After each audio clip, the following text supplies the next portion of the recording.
لله حمدا طيبا كثيرا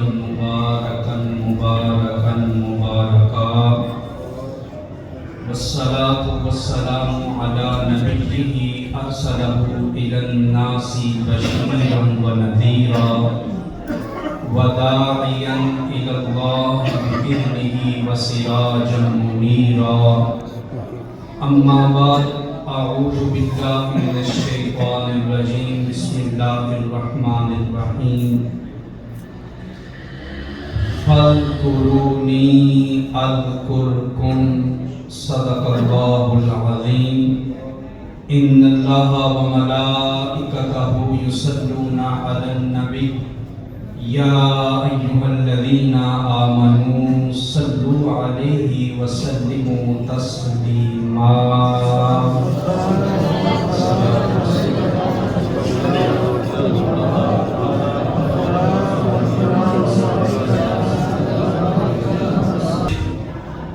رات خلوت میں مجھے کیا کیا نظر آیا،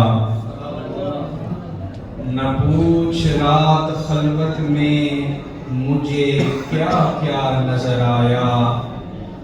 پلک جھپکی تو کملی اوڑھنے والا نظر آیا،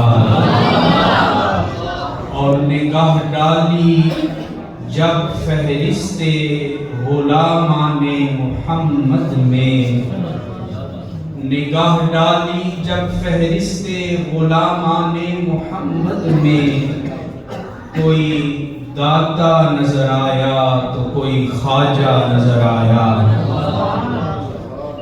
میزبان محفل استاد محترم پیر طریقت حضرت علامہ قاری مظفر حسین طیب رضوی متصلہ العالی، دیگر علماء ذی احتشام، سامعین کرام، آج کی یہ محفل کئی ایک نسبتوں کے ساتھ مشرف ہے، مگر انتہائی اختصار کے ساتھ چند گھڑیاں میں شان ولایت عرض کرنے کی کوشش کروں گا. اللہ رب العزت حق بیان کرنے کی توفیق عطا فرمائے. ارشاد باری تعالیٰ ہے فَاذْكُرُونِي أَذْكُرْكُمْ، تم مجھے یاد کرو میں تمہیں یاد کروں گا. تم میرا ذکر کرو میں تمہارا ذکر کروں گا. تم میرا چرچا کرو میں مخلوق میں تمہارا چرچا کروا دوں گا. فَاذْكُرُونِي، تم میرا ذکر کرو. اللہ کا ذکر ہم کیسے کر سکتے ہیں؟ اللہ کا ذکر ہم کر سکتے ہیں نماز پڑھ کے، ذکر کر کے، استغفار پڑھ کے، تلاوت کر کے، حج کر کے، عمرہ کر کے، صدقات کر کے. یہ ہے بندوں کا ذکر. فَاذْكُرُونِي یہ اس کا مطلب ہے.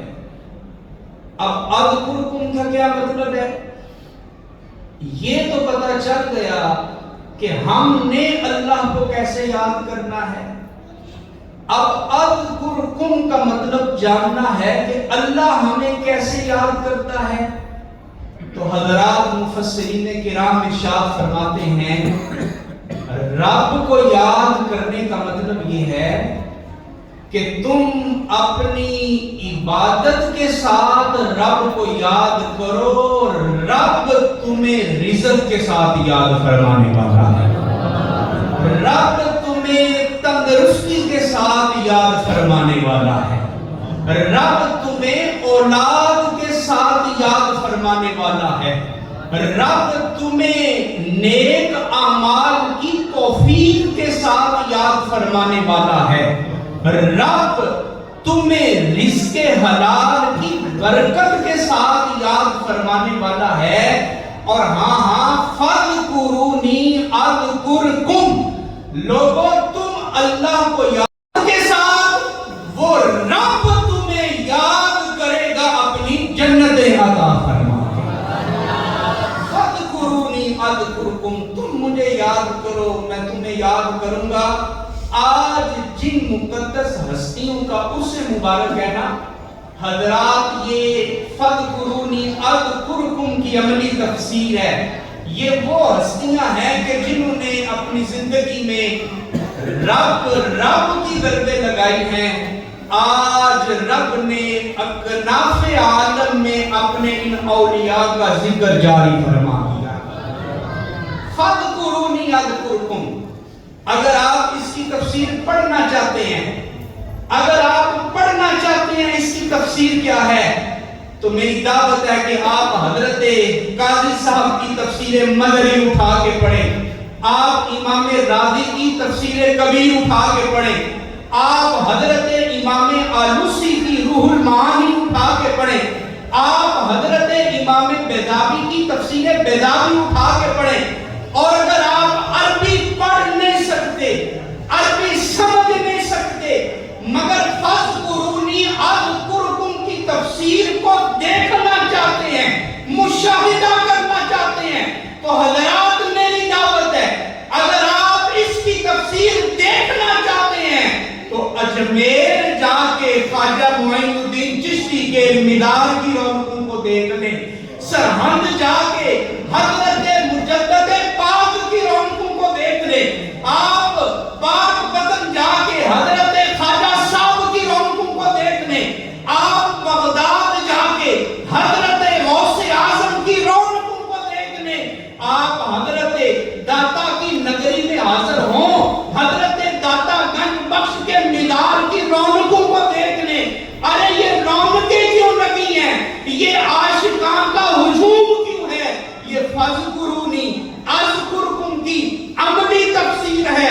عملی تفسیر یہ ہے کہ یہ وہ پاک ہستیاں تھیں جنہوں نے اپنی زندگیاں گزاری ہیں رب کو یاد کر کے۔ ان کی راتیں بھی رب کے ذکر میں گزرتی تھیں، ان کے دن بھی رب کے ذکر میں گزرتے تھے۔ انہوں نے اپنی سوچ کو بھی پاک کیا، انہوں نے اپنے خیالوں کو بھی پاک کیا، انہوں نے اپنی خلوت اور جلوت کو بھی پاک کیا۔ اب رب نے انعام کیا دیا ہے، فرمایا فاذکرونی اذکرکم۔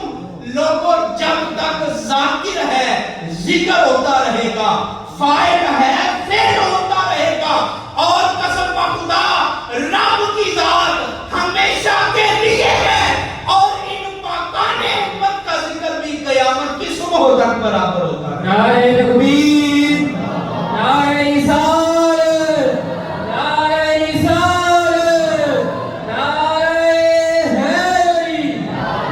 اس سے بات ہے کل قیامت کے دن کچھ لوگ ایسے ہوں گے کہ جن کے چہرے نور علی نور ہو جائیں گے۔ مل کے بولے نا سبحان اللہ۔ سبحان اللہ کہنے پہ پابندی کوئی نہیں، ٹیکس کوئی نہیں، بڑا یہ آسان سا لفظ ہے سبحان اللہ۔ پھر بولے محبت سے سبحان اللہ۔ حضور نے فرمایا قیامت کے دن کچھ لوگ ایسے ہوں گے کہ ان کا چہرہ نور کا، ان کی پیشانی نور کی، ان کا سینہ نور کا، اور اللہ ان لوگوں کو قیامت کے دن نور کے منبر عطا فرما دے گا۔ نور کے منبر ان کو عطا کیے جائیں گے۔ اگلی امتیں سوال کریں گی باری تعالیٰ یہ تیرے پیغمبر ہیں، یہ تیرے نبی ہیں، یہ تیرے رسول ہیں جنہیں اتنا مقام ملا؟ جواب ملے گا یا نہ یہ پیغمبر ہیں، نہ یہ رسول ہیں، نہ یہ نبی ہیں۔ باری تعالیٰ پھر تیرے فرشتے ہوں گے؟ جواب ملے گا نہیں، فرشتے بھی نہیں۔ اب ان لوگوں کی حیرت انتہا کو پہنچے گی اور وہ عرض کریں گے اے باری تعالیٰ، جب یہ نور والے اور نور کے منبروں پہ بیٹھے ہوئے تیرے نبی بھی نہیں ہیں اور تیرے فرشتے بھی نہیں ہیں، تو باری تعالیٰ بتا نا یہ کون ہے؟ انہیں جواب دیا جائے گا اے میدان حشر میں سوال کرنے والوں، اپنے سوالوں کا جواب سن لو، نہ یہ نبی ہیں، نہ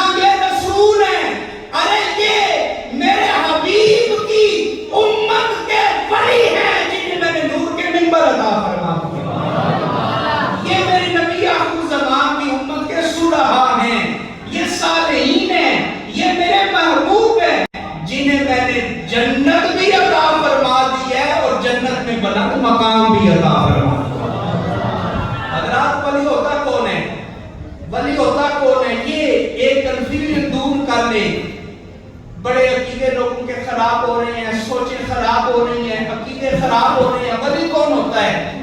اب آپ نے سمجھ لیا تو سبز رنگ کا چوگا پہن لے وہ اللہ کا ولی ہو گیا. جو 5 انگلیوں میں 10 انگوٹھیاں پہن لے وہ اللہ کا ولی ہو گیا. جس کے ناخن اتنے بڑھ گئے آدھا کلو میل اندر پھنس گئی وہ اللہ کا ولی ہو گیا. یار جو بھنگ کے سوٹے لگائے، چرس کے سوٹے لگائے، کیا وہ اللہ کا ولی ہے؟ اب کون ہے اللہ کا ولی؟ ہماری عوام تو اتنی سنسیٹی ساتھی ہے کہ جناب ہر ایک کو ہی اللہ کا ولی سمجھ لیا. جس نے 2-4 پھونکے ماری دم درود کیا اسے بھی اللہ کا ولی سمجھ لیا. اب اللہ کا ولی ہوتا کون ہے؟ آئے بارگاہ رسالت معاف سے پوچھتے ہیں، اے اللہ کے رسول صلی اللہ علیہ وسلم ہمیں ارشاد فرمائیں اللہ کا ولی ہوتا کون ہے؟ جواب آتا ہے اذا ربو ذوقی اللہ. اے دنیا والو، اللہ کا ولی وہ ہوتا ہے کہ تم پہلی نظر ان کے چہروں کے اوپر ڈالو تو تمہاری زبان پہ اللہ کا ذکر جاری ہو جائے. ان کے چہروں کو دیکھو تو رب کی تعریف تمہارے لبوں کے اوپر جاری ہو جائے. یہ اللہ کا ذکر اور یہ اللہ کے ولی ہوتے ہیں. حضرات محترم ایک شخص آیا نا کسی بزرگ کے پاس، بزرگ نے پوچھا بتا تیرے نزدیک ولی کون ہے؟ تیرے نزدیک کرامت کیا ہے ولی اللہ کی؟ وہ کہنے لگا جناب جو سمندر کے اوپر تیرے نہ وہ اللہ کا ولی ہے.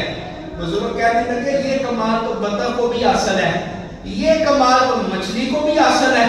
کہنے لگا اچھا پھر جو ہواؤں میں پرواز کرے وہ اللہ کا ولی ہے، یہ کرامت ہے. تو جواب دیا کہ یہ تو چھوٹی سی چڑیا بھی کر سکتی ہے، یہ تو کبوتر بھی کر سکتا ہے، بھائی اڑنا بھی کوئی کمال ہوا. پھر اس نے کہا جناب جو یکدم یہاں سے غائب ہو کے وہاں پہ ظہور اس کا ہو جائے وہ اللہ کا ولی ہے. اب انہوں نے کہا کہ اس میں کیا کمال ہے؟ یہ تو شیطان کو بھی طاقت ملی ہوئی ہے. اب وہ حیران ہوا اور وہ کہنے لگا جناب پھر آپ بتائیں نا اللہ کا ولی کون ہے؟ آپ بتائیں اللہ کا ولی کون ہے اور اللہ کے ولی کی کرامت کیا ہوتی ہے؟ توجہ میری طرف رکھیں. نعرہ تکبیر. رہا تھا کہ کرامت کسے کہتے ہیں اور اللہ کے ولی کی پہچان اور معرفت کیا ہے.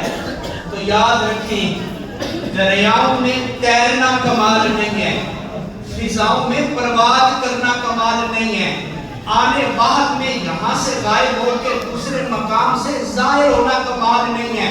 کہا بھی بتائے نا کرامت کسے کہتے ہیں؟ تو وہ کہنے لگے کرامت اس کو کہتے ہیں کہ اللہ کا نبی مخلوق کا ہاتھ پکڑ کے اسے سیدھا رب کی بارگاہ میں جا کے پہنچا دے. اللہ کا ولی اسے کہتے ہیں جو تیرے دل میں مدینے والے مصطفیٰ کی محبت کو پیدا کر دے.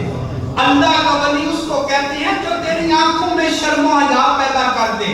اللہ کا ولی اسے کہتے ہیں جو تیری سوچ کا قبلہ درست کر دے.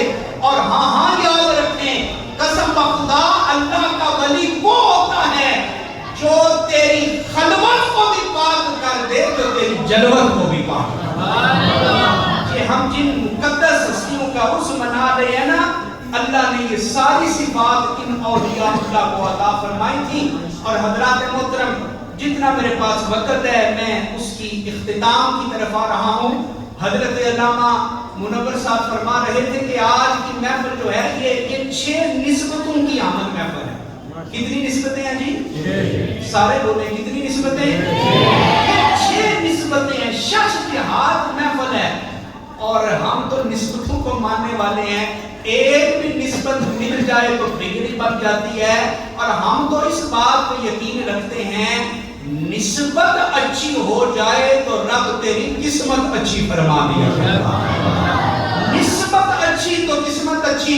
اور یہ بھی حقیقت ہے جس کی قسمت اچھی ہوتی ہے نا اللہ اسے اپنے کسی ولی کے در کا رستہ دکھا دیا کرتا ہے. اور نسبتوں کے سارے کمال ہیں. حضرت مولانا روم پڑھا رہے تھے، تصوف کا درس دے رہے تھے طلباء کو کہ ان وہاں سے گزر ہوا.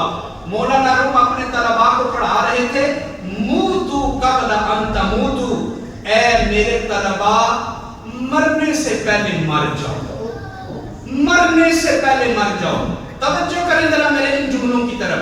کیا کہہ رہے تھے مولانا روم؟ مرنے سے پہلے بولے نہیں، ذرا جواب دیں. مرنے سے پہلے مر جاؤ. حضرت شاہ شمس تبریز نے یہ جملہ سنا، وہ کہنے لگے مولانا صاحب مرنے سے پہلے مرنے کا مطلب کیا ہے؟ ذرا اس کی وضاحت بھی تو کرے نا، اس کا مطلب کیا ہے؟ اب مولانا روم نے دیکھا کہ یہ ایک بابا ہے، تعارف نہیں تھا نا، پہچان نہیں، یہ ایک بابا ہے. تو بابا جی کو کہنے لگے بابا جی آپ اپنا رستہ لیں. این کار استو نمی دانم، یہ پڑھنے پڑھانے کی باتیں ہیں، آپ کی سمجھ میں نہیں آئیں گی. یہ علمی کتابی باتیں ہیں، آپ کی سمجھ میں نہیں آئیں گی. جائیں جا کے آپ اللہ اللہ کریں. اب حضرت شاہ شمس تبریز اللہ کے ولی، اور اللہ کے ولیوں کی بھی اپنی ہی دنیا ہوتی ہے. جب یہ سنا نا، آپ نے وہ ساری کتابیں اٹھائیں اور پاس ایک تالاب کے اندر پھینک دی. جب تالاب میں کتابیں گری، مولانا روم کو جلال آ گیا اور کہنے لگے بابا جی میری کتابیں ضائع کر دی، میرا علم ضائع کر دیا، میرا سرمایہ ضائع کر دیا. جب انہوں نے یہ کہا نا میرا سرمایہ یاد کر دیا، اب توجہ رکھیے گا، بڑی اہم بات کرنے لگا. انہوں نے کہا نا میرا سرمایہ تو نے ضائع کر دیا. تو پتہ ہے حضرت شاہ شمس تبریز کیا کہنے لگے مولوی صاحب آج تک ایسی کمائیاں کرتے رہے ہیں جو ایک لمحے کے اندر ضائع ہو جائیں. توجہ کرے ذرا، آج تک ایسی کمائیاں کرتے رہے ہیں جو ایک لمحے کے اندر ضائع ہو جائیں. آئے ہمارے ساتھ جڑ جائیں اور کوئی ایسی کمائی بھی کرے جو دنیا میں بھی کام آ جائے، جو قبر حشر میں بھی کام آ جائے. انہوں نے کہا وہ کون سی کمائی ہے؟ اب توجہ رکھیے گا. حضرت شاہ شمس تبریز تالاب میں اترتے ہیں، ان کتابوں کو اٹھا کے باہر نکالتے ہیں، اور جب کتابوں کو جھاڑتے ہیں تو اندر سے گرد نیچے گر رہی ہے. مولانا روم حیران ہو گئے کہ وہ ساری کی ساری کتابیں سوکھی ہوئی ہیں، پانی کا ایک قطرہ بھی ان کے اوپر نہیں لگا. مولانا روم حیران، تعجب، ششدر رہ گئے. کہا بابا جی یہ کیا ہے؟ اب شاہ شمس تبریز مسکرائے اور کہا مولوی صاحب این حال است تو نمی دانم، این حال است تو نمی دانم. آپ نے کہا تھا این کال است تو نمی دانم، یہ پڑھنے پڑھانے کی باتیں آپ کی ذہن میں نہیں آئیں گی. تو مولانا صاحب این حال است، یہ ہم اللہ والوں کی باتیں ہیں، یہ اللہ والوں کی رمزیں ہیں، یہ آپ کی سمجھ میں نہیں آئیں گی. یہ کہہ کے شاہ شمس تبریز چلنے لگے. اب مولانا روم کا بڑا جاہو جلال تھا، آپ نے اپنا امامہ نیچے رکھا، اپنا جبہ اتارا، اپنے جوتے اتارے اور ننگے پیر شاہ شمس تبریز کے پیچھے پیچھے چلنے لگے. طلباء کہنے لگے حضرت مولانا صاحب آپ کو کیا ہوا؟ ایک بابے کے پیچھے جا رہے ہیں، اپنی دستار بھی اتار دی ہے، اپنا جوتا بھی اتار دیا ہے، اپنے جوتے بھی اتار دیے ہیں، اس بابے کے پیچھے کیوں جا رہی ہیں؟ حضرت مولانا روم کہتے ہیں مولوی ہرگز نہ شد مولا روم. اے میرے طلباء، ہم ساری زندگی اللہ اللہ کہتے رہے مگر ہمیں اللہ نہیں ملا. یہ ایک بابا آیا ہے، ایک دمے میں اس نے میرا بازو پکڑ کے مجھے اللہ کی بارگاہ میں اللہ والے ہیں جو اللہ سے سارے پڑے مل کے، یہی لب لباب ہے. اللہ اللہ کیے جانے سے اللہ نہ ملے. اللہ والے ہیں جو اللہ سے، اللہ والے ہیں جو اللہ سے.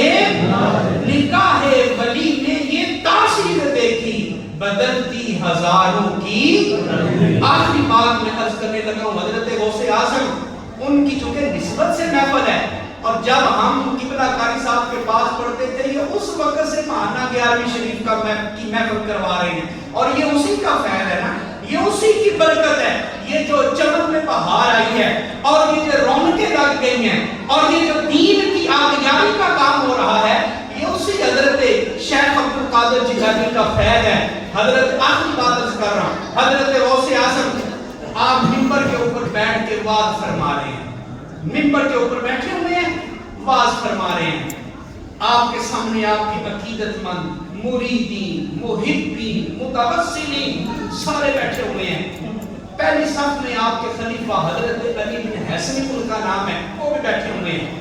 حضرت غوث پاک بات کر رہے ہیں، خطاب کر رہے ہیں. اچانک آپ کی نظر حضرت علی بن حسنی کی طرف پڑی نا، تو کیا دیکھتے ہیں کہ وہ اونگ رہے ہیں.